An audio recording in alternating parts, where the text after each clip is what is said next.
سلوا التاريخ كم مجدا سطرنا على صفحاته وبه تغنى. الحمد لله کدش یو سمینار کی و در اوایل جا دارد که از نهاد کلمات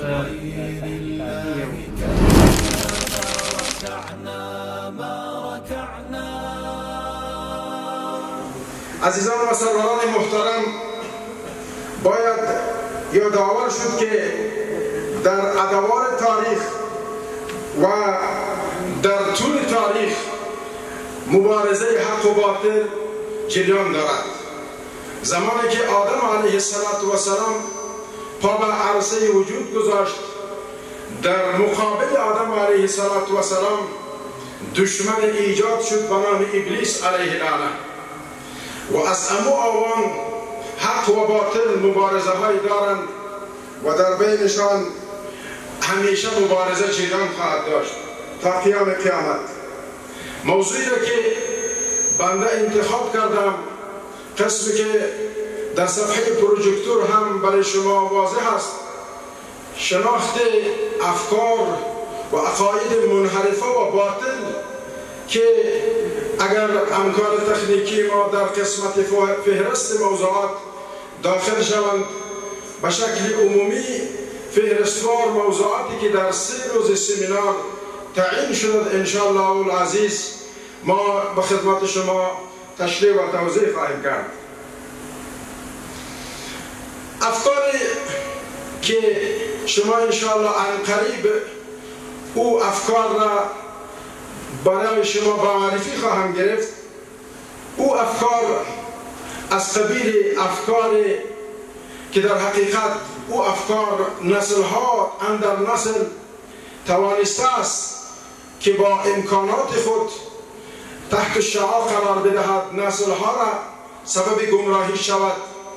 در حقیقت او افکار عبارت از افکار کمونیسم، افکار نشنالیسم، افکار تغریب یا غربگرایی، همچنان افکار الحادی، همچنان افکار دموکراسی و می قسم فکر صهیونیسم، استشراق و استعمار. ما به شکل بالاخره نمونوار و یک مقدماتی بر روی از این موضوعات بحث خواهیم داشت. آرمیم انشاءالله العزیز در مرحله اول ما از اولین پدیده شروع میکنیم که او کمونیسم هست. یک درود شریف را بخوانیم.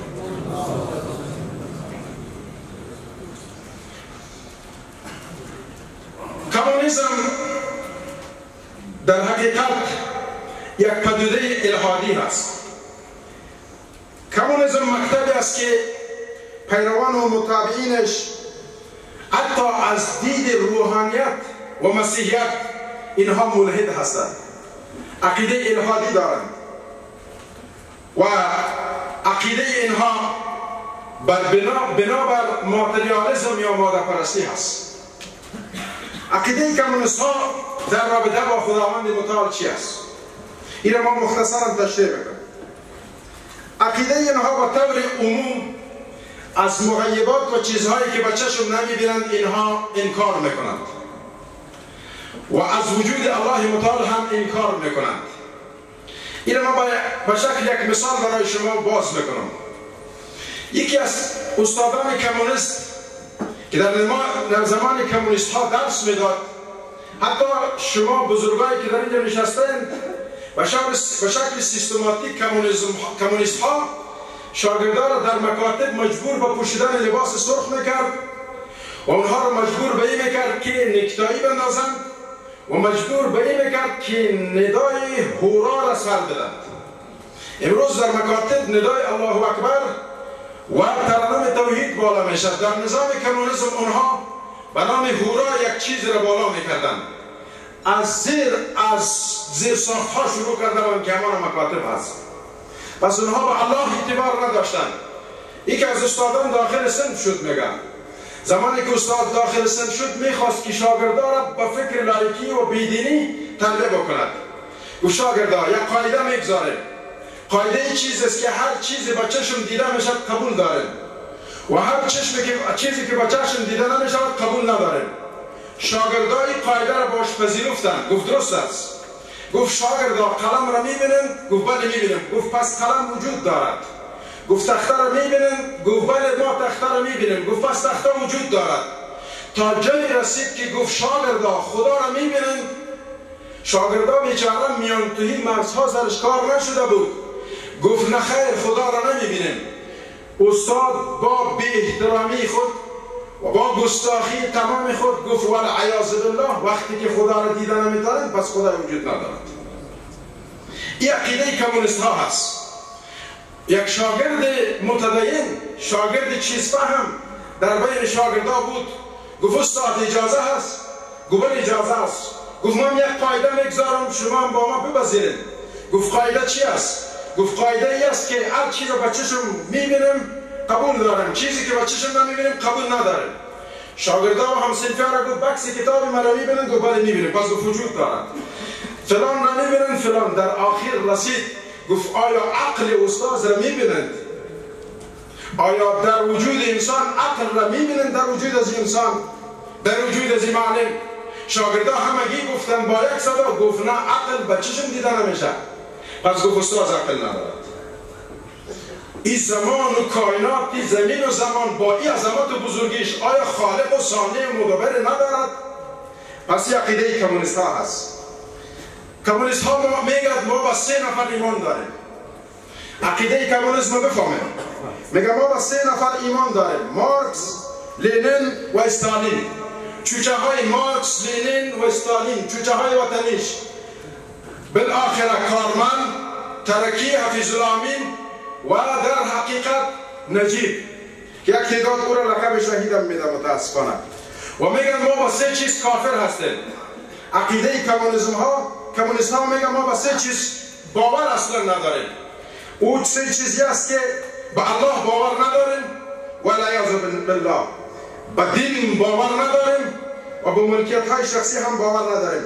اعتقاد اصلا نداریم که عذاب هست یا نیست، به آخرت و به عذاب و بالاخره مکافات و مجازات، جنت و بهشت، دوزخ اصلا عقیده ای نداریم.